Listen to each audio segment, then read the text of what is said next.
이제 창세기의 이야기의 주제는요, 아브라함과 이삭을 거쳐서 야곱에게로 옮겨갑니다. 앞서서 26장 34절 35절에서 현재 에서의 상태에 대해서 아주 간략하게 설명을 했었어요. 그게 뭐냐면 에서는 이삭과 리브가의 근심이 됐다는 거예요. 왜 근심이 돼요? 하나님의 말씀을 어기고 이방 민족들 중에서 아내를 선택했기 때문에요.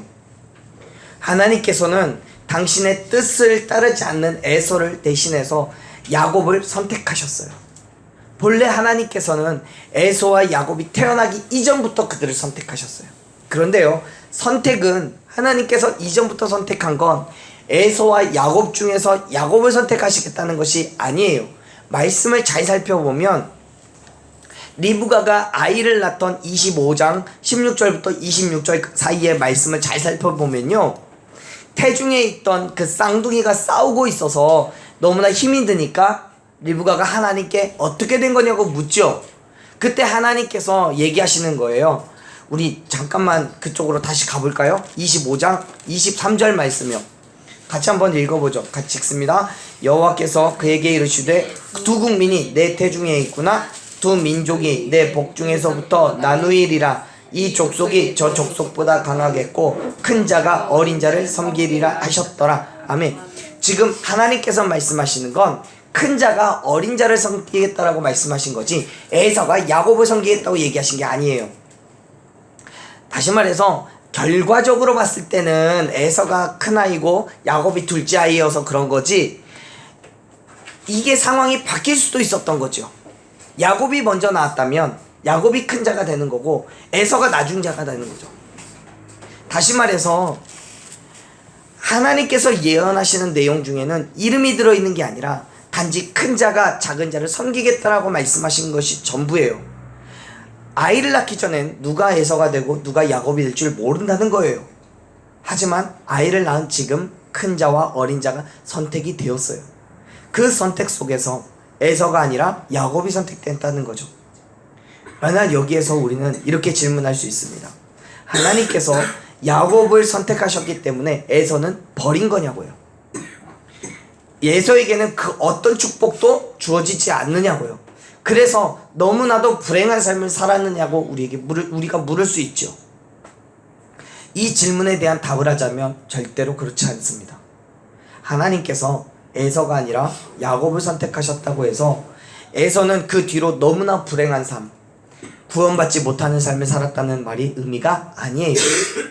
단지 하나님의 계획, 즉 이 땅의 모든 민족을 구원하시기 위한 그 놀라우신 계획 가운데에 야곱을 들어서 쓰시겠다는 거지, 에서의 개인적인 삶에서는 또 에서와 하나님 사이의 관계 속에서는 에서는 충분히 축복을 받았고 그의 믿음이 있고 없음에 따라 구원이 허락되었다는 것을 믿으시길 바랍니다. 더욱이 이전에 에서는 자기에게 주어진 장자의 권한에 대해서 소홀히 했다는 사실을 우리는 이미 확인을 했어요. 다시 말해서 아무리 하나님께서 야곱을 선택하셨다고 할지라도 에서가 하나님께 대한 지대한 신뢰와 자신의 장자권을 지키려는 노력을 했다면 하나님께서 어떤 모습으로 에서를 축복하셨을지 몰라요. 하지만 에서는 경거망동하면서 자기의 장자권을 잃어버렸어요. 스스로 버린 거예요. 그건 이미 하나님께서 야곱을 선택하셨기 때문에 필연적으로 에서에게 생겨난 일이 아니에요. 전적으로 에서가 선택한 거예요. 나에게 주어진 장자권을 야곱에게 팔아겠다고 선택한 거라는 거죠. 하나님께서 그의 마음을 움직여서 야 에서야, 네 장자권을 야곱에게 팔아야 돼. 그래야 내가 계획한 것이 이루어지는 거야. 그렇게 하지 않으셨다는 거예요. 뿐만 아니라 누구를 선택하느냐는 전적으로 하나님의 주권에 있음을 믿으시길 바랍니다. 하나님의 선택이 한 사람의 인생을 불행 가운데 몰아넣었다고 판단할 수가 없어요. 지극히 선하신 하나님께서는 어떤 선택을 통해서도 당신의 선하심을 드러낸다는 사실을 여러분 기억하시길 바랍니다. 심지어 성경은 누가복음 6장 35절에서 하나님께서는 은혜를 모르는 자와 약한 자에게도 인자하신 분이라고 그렇게 기록하고 있습니다. 다시 말해서 하나님께서 구원하신 그 은혜를 모르는 사람이라 할지라도, 하나님 앞에서 악을 행하는 사람일지라도 그 사람에게 하나님께서 이루어 가시는 것은 선한 거라는 거예요. 그 사람을 징계하는 것도 하나님이 그를 사랑하시기 때문에 하나님의 선하심 가운데서 나에게 돌아오라고 말씀하시려고 징계하시는 거라는 거죠. 이 사실은 이후의 말씀 가운데서도 에서에게 축복하신 하나님이 발견되기 때문에 우리는 분명히 인정할 수 있는 부분입니다.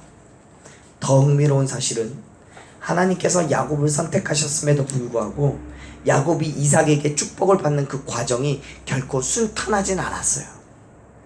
자, 여러분, 이제 이삭의 시대가 저물어가요. 나이가 많아졌고 눈이 잘 보이잖아요. 그래서 에서를 불러서 말해요. 한번 말씀을 볼까요? 27장 2절부터 4절까지 같이 읽습니다. 이삭이 이르되 내가 이제 늙어 어느 날 죽을는지 알지 못하니 그런즉 내 기구 곧 화살통과 활을 가지고 들에 가서 나를 위하여 사냥하여 내가 즐기는 별미를 만들어 내게로 가져와서 먹게 하여 내가 죽기 전에 내 마음껏 내게 축복하게 하라 하며, 지금 이삭은 에서가 사냥해서 가져다 준 것으로 예물을 삼고 자기가 가지고 있는 장자의 권한을 다해서 최대한의 축복을 자신의 장자인 에서에게 해주려고 계획을 세워요. 그런데 여러분, 이건요 하나님 앞에서 매우 심각한 실수예요. 실수. 먼저 여기에서 우리는 한 가지 의문을 품습니다. 왜 이삭은 에서에게 축복을 하려고 했느냐는 거예요. 왜 이삭은 에서에게 축복을 하려고 했을까요? 사실 이 의문은 앞서 25장에서 우리가 조금 전에 읽었지만 25장에서 리브가가 하나님으로부터 들었던 그 예언의 말씀을 이삭이 아느냐 모르느냐라는 질문에 맞닿아 있는 얘기예요. 무슨 말이냐면, 만약에 리브가가 하나님께서 자기에게 주신 예언을 이삭에게 이야기하지 않았다면 이삭은 그 사실을 모르고 있는 거죠. 그렇기 때문에 당연히 장자의 권한을 장자에게 물려주려고 생각하고 있는 거예요. 하지만 반대로 리브가가 이삭에게 그 사실을 말했다면, 야곱이 하나님의 축복으로 하나님의 장자권을 가져갔다라고 이야기를 했었다면, 아마도 이삭은 야곱에게 주어야 할, 자기가 알고 있는 거죠. 야곱에게 주어야 할 그 축복을 그럼에도 불구하고 에서에게 주겠다라고 생각하는 거예요. 사실 이건 무엇이 되었던 이삭이 실수한 게 분명해요. 왜냐하면 리브가가 자신이 받은 예언을 이삭에게 말하지 않았다 할지라도 이미 26장 34절 35절에서 이방 여인을 아내로 맞이하는 그런 실수를 한 에서에게 하나님께서 허락하신 장자의 축복을 한다는 게 문제가 되는 거예요. 그 문제를 이삭은 에서가 하나님 앞에 잘못한 그 죄를 묵인하고 있는 거예요. 그 부분을 해결을 했어야 함에도 불구하고 묵인하는 거예요. 그게 문제가 되는 거죠. 또한 이미 에서와 야곱에 대한 예언을 알고 있다고 한다면 하나님의 계획과 선택하심에 대한 명확한 반대 의견을 제시하고 있는 거죠. 하나님께서는 야곱을 선택하셨지만 나는 내 장자에 대한 권한은 에서에게로 물려주겠습니다. 하나님께서는 야곱을 통해서 이루실 계획을 가지고 계시지만 나는 에서에게 그 일을 맡기겠습니다. 이야기를 하고 있는 거예요. 이삭은 에서에게 축복을 하고자 하는 확고한 의지를 가지고 있어요. 보세요. 4절 말씀을 보면은 이삭이 에서에게 축복해 주겠다고 말하면서 뭐라고 표현을 해요? 어떻게 축복하겠대요? 내 마음껏 너를 축복했다고 얘기해요. 마음껏이요. 그거는 그가 할 수 있는 모든 축복을 에서에게만 쏟아붓겠다라는 의미를 가지고 있어요. 다른 말로 하면 야곱에게는 축복하지 않겠다는 거예요. 에서는 충분한 고의성을 가지고 이방 여인을 아내로 맞이한 잘못과 또 하나님의 예언을 이삭은 다 간과하고 묵인하고 있는 거예요. 결국 이러한 실수가 어떤 결과를 가져왔냐면 에서와 야곱의 갈등을 더욱더 심각하게 만드는 그런 결과를 만들었어요. 사랑하는 여러분, 우리는 그리스도인이잖아요. 하나님의 말씀을 듣고 하나님의 뜻대로 살아가고 성경에서 말씀하고 있는 것처럼 하나님의 영광을 위해서만 살아야 되는 그러한 존재인 줄로 믿습니다. 하나님께서 인간을 창조하신 목적 자체가 하나님께 영광을 돌리기 위한 목적으로, 하나님을 찬양하기 위한 목적으로 창조하셨다면 반드시 우리는 우리의 삶의 모든 것들을 통해서 오직 하나님께만 영광을 돌려야 되는 줄로 믿습니다. 그렇기 때문에 우리는 하나님의 계획하심에 대해서 끊임없이 관심이 있어야 돼요. 뿐만 아니라 하나님께서 원하시는 것이 내 생각과 내 뜻과 다르다고 할지라도 하나님께 대한 완전한 신뢰함으로 맡겨드려야 한다는 사실을 기억하시길 바랍니다. 왜요? 하나님의 생각과 내 생각이 다르다고 할지라도 결국 인간이 하나님의 생각을 따라잡을 수 없기 때문에요. 그 사실에 대해서 성경은 고린도전서에서 분명히 말씀하고 있잖아요. 하나님의 어리석음이 사람보다 지혜롭고 하나님의 약하심이 사람보다 강하다고요. 그런데 이삭은 아브라함이 자기를 양육했던 방법, 아브라함이 자기를 양육했던 방법, 즉 하나님을 신뢰하고 하나님의 명령과 계명과 법도와 율례를 지켜 행하는 그 온전한 하나님께 맡기는 그 방법을 택하지 않아요. 자기의 계획대로, 자기 마음대로 에서와 야곱을 양육했어요. 더 나아가 오히려 하나님의 계획과 뜻을 무시하고 지금 방해를 하고 있는 거예요. 사랑하는 여러분, 우리의 삶 가운데서 하나님의 길을 가로막는 그러한 일이 없기를 간절히 소망합니다. 내 생각, 내 경험, 내 지식으로 하나님의 뜻을 가로막고 하나님의 계획을 차단하고 또 세상 가운데 하나님께 영광 돌리기 이전에 하나님의 이름을 땅에 떨어뜨리는 그런 일이 없기를 간절히 소망합니다. 하나님의 발음을 향해 간다는 것은 하나님의 말씀 붙잡고 가는 거예요. 하나님의 발음을 향해 간다는 건 내가 그리스도인이기 때문에 하나님께서 말씀하신 그대로를 살아가는 거예요. 그게 내 생각과 내 경험과 내 지식과 다르다고 할지라도요. 하나님께서 말씀하신 거라면 그 말씀 그대로를 살아가야 되는 거죠. 저와 여러분이요, 그러한 믿음의 삶을 결단하기를 간절히 소망합니다. 내 경험, 내 지식과 다르다고 할지라도 하나님께서 말씀하셨다면 그 말씀 그대로를 결단하고 살아가는 그 믿음의 삶이 저와 여러분이 되기를 간절히 축원합니다. 이삭이요, 그 모든 말들을 에서에게 할 때 리브가가 들었어요. 그리고 에서가 사냥하러 들에 나간 사이에 리브가는 야곱을 불러서 말합니다. 말씀 보죠. 6절부터 10절까지 좀 긴데요, 같이 읽겠습니다. 리브가가 그의 아들 야곱에게 말하여 이르되 내 아버지가 내 형 에서에게 말씀하시는 것을 내가 들으니 이르기를 나를 위하여 사냥하여 가져다가 별미를 만들어 내가 먹게 하여 죽기 전에 여호와 앞에서 내게 축복하게 하라 하셨으니 그런즉 내 아들아 내 말을 따라 내가 네게 명하는 대로 염소 떼에 가서 거기서 좋은 염소 새끼 2마리를 내게로 가져오면 내가 그것으로 내 아버지를 위하여 그가 즐기시는 별미를 만들리니 내가 그것을 내 아버지께 가져다 드려서 그가 죽기 전에 내게 축복하기 위하여 잠수시게 하라. 아멘. 리브가가 이삭의 모든 말을 들었어요. 여기서 들었다라고 하는 말은요, 히브리어로 샤마라고 합니다. 그 말은 경청하다, 주의하다 이런 뜻을 갖고 있는데요. 즉 리브가는 이삭이 에서에게 말할 때에 처음부터 의도적으로 예의주시하면서 계속 엿들었고 있었다는 거예요. 그리고는 자신이 사랑하는 아들인 야곱에게 가서 그 모든 사실을 이야기해요. 왜 이야기해요? 그 이유는 분명하죠. 에서를 대신해서 이삭의 축복을 받게 하려는 거예요. 어쩌면 리브가는 하나님께서 자기에게 예언하신 그 일을 이루려고 하고 있는 건지도 몰라요. 큰 자가 작은 자를 섬길 것이라는 그 예언을 이루려고 하는 건지도 몰라요. 그런데요, 그 과정이 이삭이 에서를 축복하려고 했던 그것보다 좋았다라고 말할 수가 없어요. 왜냐하면 이 일은 분명히 이삭을 속여야만 하는 것이기 때문에요. 뿐만 아니라 리브가는 자기의 계획을 실행시키기 위해서 이삭과 함께 야곱까지도 속여야 했어요.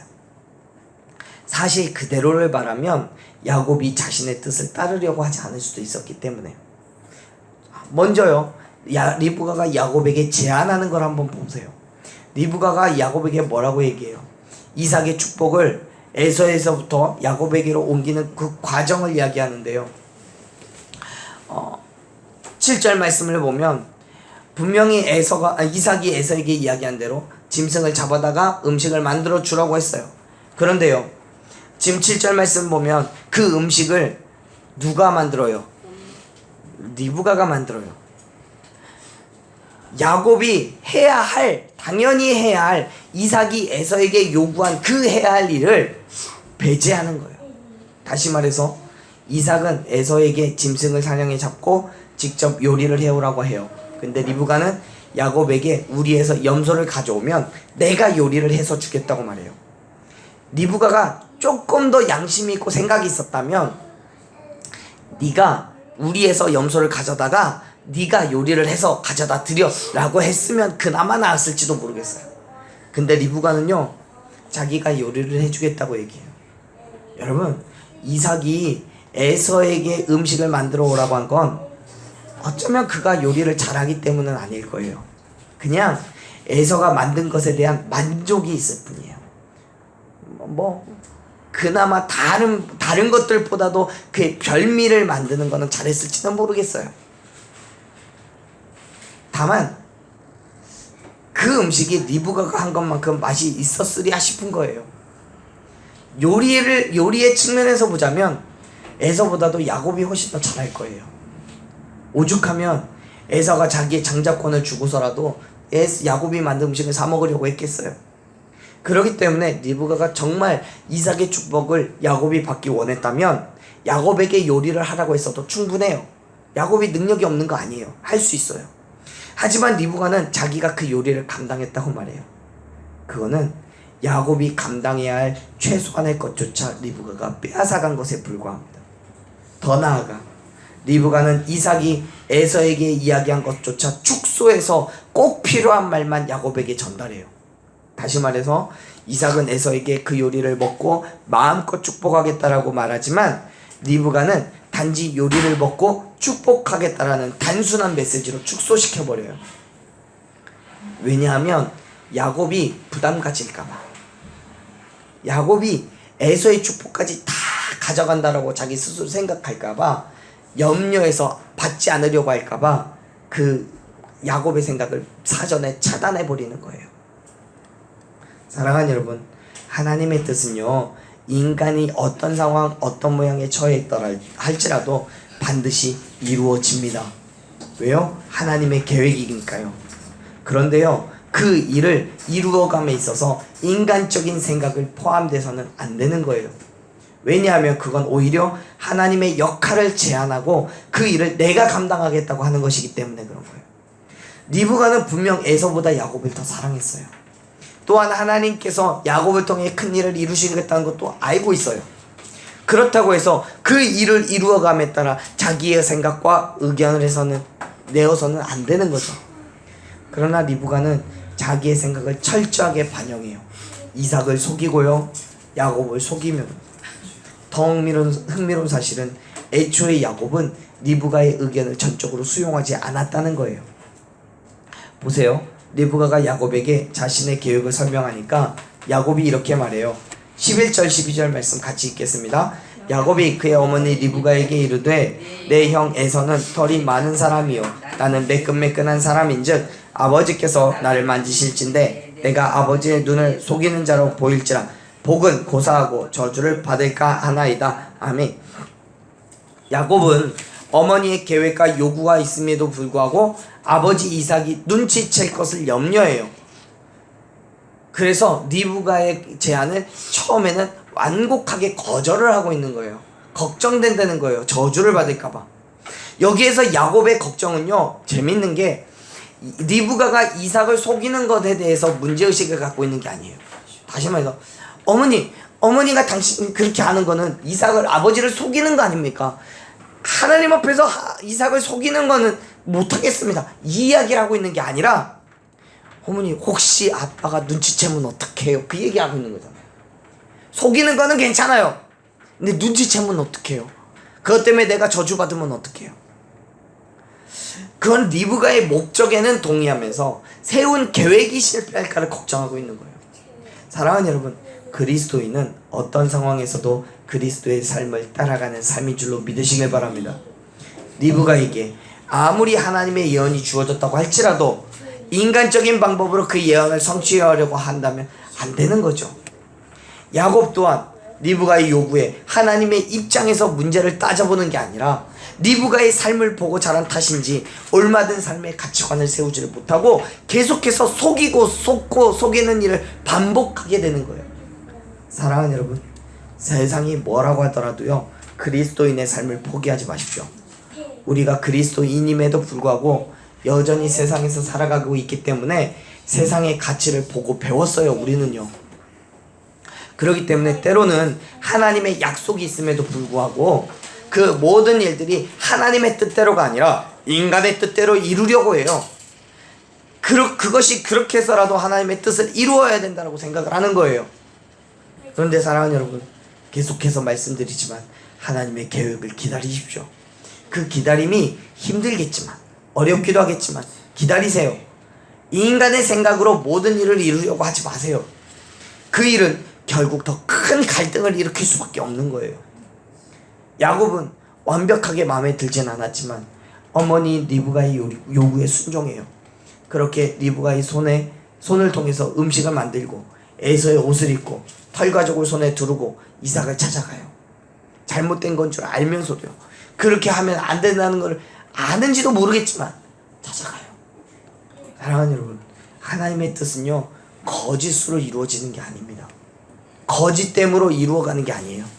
하나님께서 말씀하시고 하나님이 지극히 선하신 분이시라면 하나님께서 약속하신 그대로 상황과 형편과 때를 만들어서 이루어 가실 줄로 믿으시길 바랍니다. 그걸 우리는 기다려야 되는 거예요. 리브가처럼 이삭이 죽기 전에 야곱이 그 축복을 받아야 된다고 생각해서 그냥 인간적인 생각으로 밀어붙이는 게 아니에요. 그럼에도 불구하고 야곱은 리브가가 요구한 대로 이삭에게 가서 리브가가 만들어준 음식을 주면서 이야기합니다. 19절 말씀 같이 읽겠습니다. 야곱이 아버지에게 대답하되 나는 아버지의 맏아들 에서로소이다. 아버지께서 내게 명하신 대로 내가 하였사오니 원하건대 일어나 앉아서 내가 사냥한 고기를 잡수시고 아버지 마음껏 내게 축복하소서. 아멘. 지금 야곱은요, 매우 적극적으로 에서의 흉내를 냅니다. 리브가의 욕심에 따라서 시작된 일이지만 야곱 또한 매우 적극적으로 이삭을 속이고 축복을 강탈하려고 하는 거예요. 그리고 애초에 계획되어 있지 않았던 거짓말까지도 서슴지 않아요. 뭐냐면 생각보다 빨리 음식을 준비해온 것이 이상했던 이삭에게 의심을 품지 못하게 하려고 변명하는 거예요. 20절 말씀 한번 읽어보죠. 20절 읽습니다. 이삭이 그의 아들에게 이르되 내 아들아 내가 어떻게 이같이 속히 잡았느냐. 그가 이르되 아버지 하나님께서 나를 순조롭게 만나게 하셨음이니이다. 아멘. 사랑하는 여러분, 야곱은 혹시라도 이삭이 눈치챌까봐 거짓말로 하나님까지 이야기해요.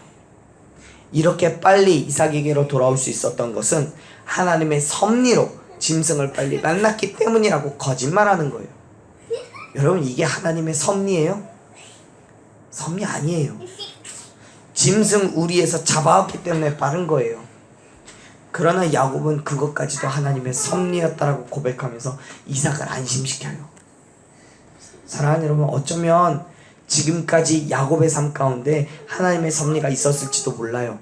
아니, 출생에서부터 지금까지 어느 정도는 하나님의 섭리 가운데서 살아왔을 거예요. 그러나 지금 이 순간만큼은 하나님의 섭리가 아닌 인간의 욕심에 불과하다는 사실을 기억하시기 바랍니다.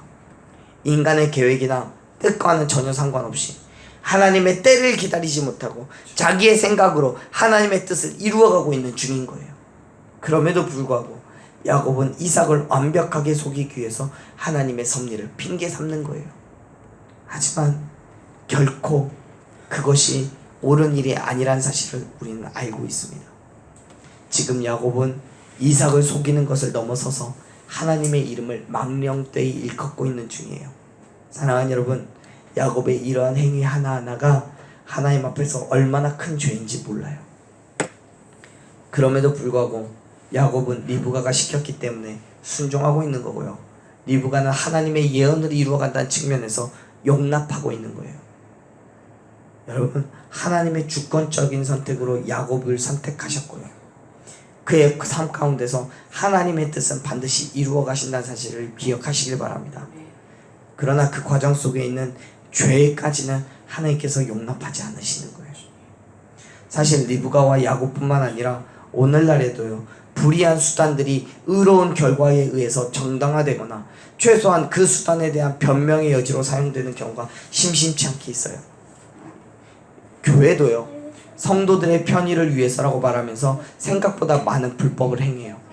물론 단순하게 눈살을 찌푸리게 하는 정도의 불법이긴 하지만 그래도 법을 어긴 건 사실이잖아요. 사회적으로는 불가능한 것을 교회이기 때문에 요구하는 경우도 있어요. 그러한 상황에서 하나님은 우리에게 뭐라고 말씀하시냐면 창세기 17장 1절에서 이렇게 얘기하세요. 나는 전능한 하나님이야. 너는 내 앞에서 행해서 완전하라. 내가 거룩하니 너희도 거룩하라고 말씀하잖아. 하나님의 약속을 신뢰하면서 역사하심을 믿는 그 그리스도인이라면 하나님의 선하심을 따라서 선한 목적을 가져함에도 불구하고 동기와 수단까지 순수하고 거룩해야 된다는 사실을 믿으시길 바랍니다.